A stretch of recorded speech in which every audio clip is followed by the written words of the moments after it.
Welcome, today in front of me Oppo Find X5 Lite, and I'll show you how to switch on and switch off screen touches in screen recording.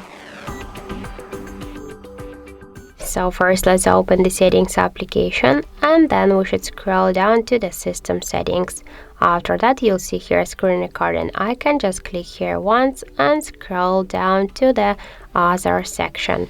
Here you'll see show screen touches switcher. Just to activate them you should click here once on the switcher, and to turn them off we should click on the switcher once again.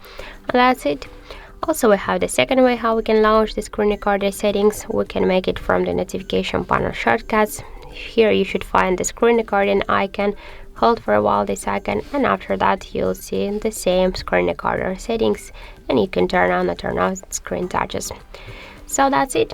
Thank you for watching, and if you find this video helpful, don't forget to leave a like, comment and to subscribe our channel.